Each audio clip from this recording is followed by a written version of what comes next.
What's up, guys? This is Sam from Dodgers Debrief, and today is the day that I've been waiting for what feels like a very long time, and I'm sure you guys have been waiting for this as well. But before we get into the news, there's great news for the Dodgers.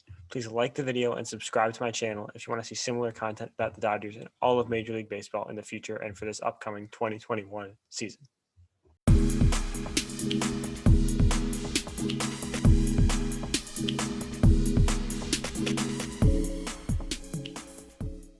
I never want to be the guy who says the team needs to do this or doing something that's unacceptable because, obviously the Dodgers' front office is way smarter than I am. But this is, about as close as I think I'll ever get to doing that.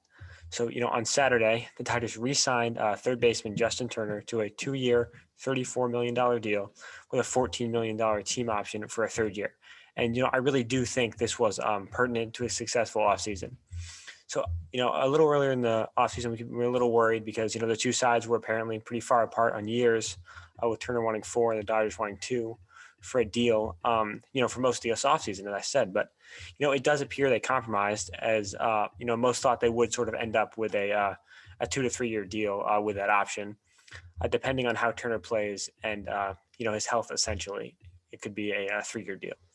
So Turner is as I'm sure all you guys know, everything you want on your team, especially, when your lineup lacks a right-handed third baseman, which it did for the past, 3.5 months while he was a free agent.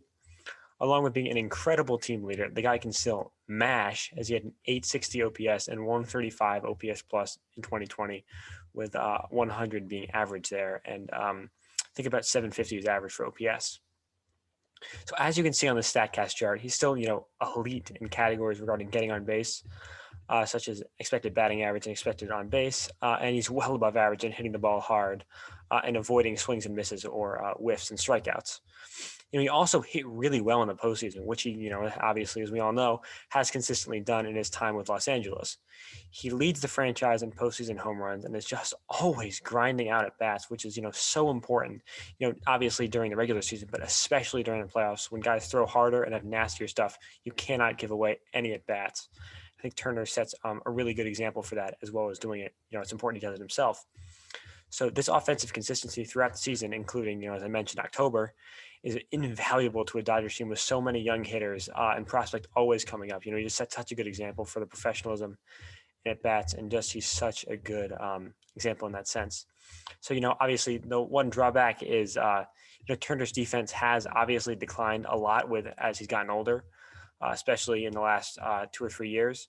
But the designated hitter should be here on the National League in the next year or two if it's not going to be implemented in 2020, which is something that the owners and players association could still agree on, but that might be a subject for another day. So that, the defense isn't really an issue. It might be kind of annoying if we don't have a DH this year, but the offense, more than makes up for it.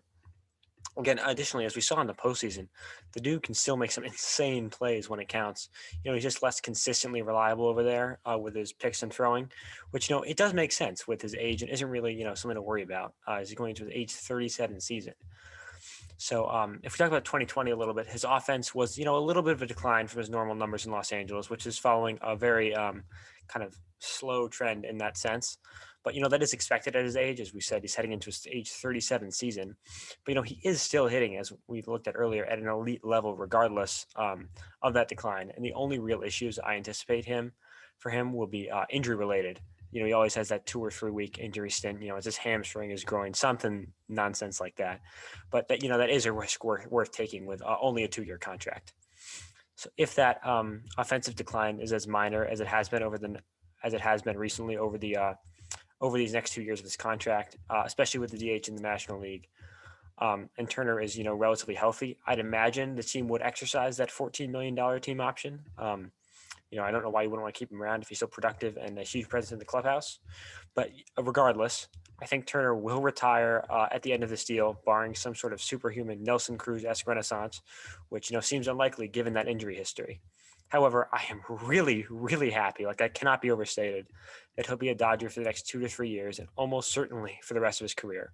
Honestly, I can't imagine the Dodgers without him. He's the heart and soul of the team, along with being the offense's, just consistent engine, just grinding away, setting that great example and being an awesome, awesome team leader.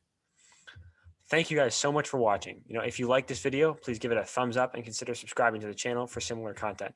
I've also linked my blog, Dodgers Debrief, where I write about all things Dodgers, and we'll soon have an off-season review in the description below.